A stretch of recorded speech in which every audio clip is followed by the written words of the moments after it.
Very good morning to you. Good morning. How are you feeling? How's your reaction to the fact that he's been given this 20-year sentence? I mean, I think many people expected it. This is essentially a life sentence, a death sentence. He's 78, 20 years, he'll be 100. Even if he got 4 or 5 years, in the condition he's in, given his health, he would most likely die in prison. I think how ridiculous it is how long this has been, how long this journey has been. It's been 5 years. And finally now they give a sentence that they could have given on day one when they arrested him. It's a show trial. You just said this, forgive me for dwelling on this, but do you think he will now die in jail? I think if more isn't done to fight for his release, he will very likely die in prison. He's got heart issues, he's got diabetes. The last 5 years he's been kept in solitary confinement. I mean, these are inhumane conditions for any prisoner. And my father is 78, and he's in there because of the courage that he has shown in fighting for the freedoms of Hong Kong. Do you know how he's doing mentally and physically, but mentally, have you spoken to him of late? Because I campaign on his behalf, I haven't spoken to him in more than 5 years. I can't go back to Hong Kong. When I heard that when sentencing came down, he was stoic and smiled, because obviously he knew that this was going to happen. He knew that, 5 years ago, he knew that 20 years ago, 30 years ago, that this was a very real possibility for fighting for freedom and democracy in Hong Kong. Just to dwell on this, I mean, so you haven't even been able to speak to him?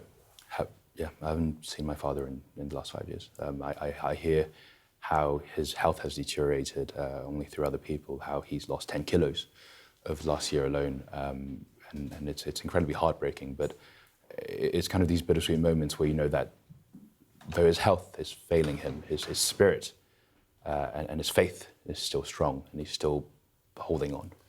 When Keir Starmer got back from his trip to China, he was speaking in Parliament last week. He said, "I raised the case of Jimmy Lai and called for his release."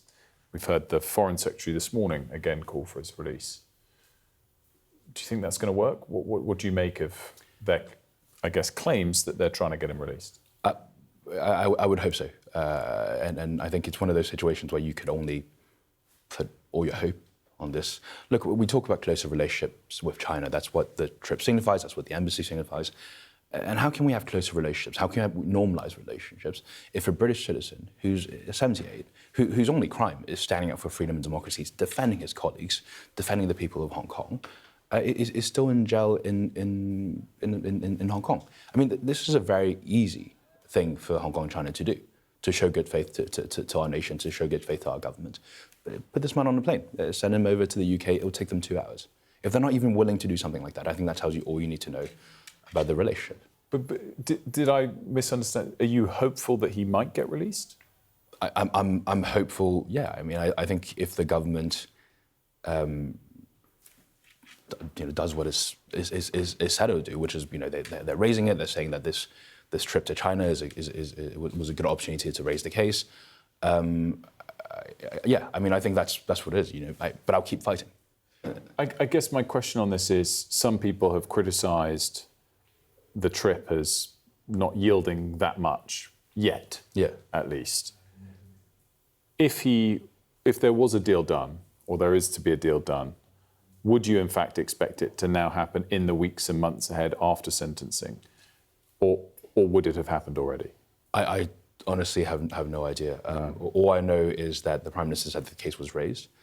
Now, I don't know what that means, but look, it's one of those situations where I'm just holding out hope. I think we are in a situation now where it is in both Hong Kong and China's best interest to release him as well. This is very damaging for their reputation. If my father dies, he becomes a martyr. It's not only damaging for their reputation, it's damaging for their legal system. So it's only upside for Hong Kong and China, and the fact that they're not willing to do that, it tells you a lot about how they think about the world. And I guess just to wrap up, Sebastien, I know, obviously, which you've spoken very poignantly about and powerfully about, what matters here most of all is to your father. But to conclude as to whether we should consider China just an adversary, a challenger, a friend, or an enemy, how do you think of them? I think a lot of people, when they think about China, they worry about national security, rightly so, right? You hear spies of parliament, many things that they have done in this country. they seem to have gotten away with it. And a lot of people are rightly worried, dissidents, but I think the general public. And again, my father's case is the ultimate litmus test, because they haven't done anything to abate these national security concerns. And if they're not even willing to put a 78-year-old man on a plane and send him back here, well, that tells you all you need to know. Sebastien, thanks so much for joining us. We appreciate it. Thank you for having me.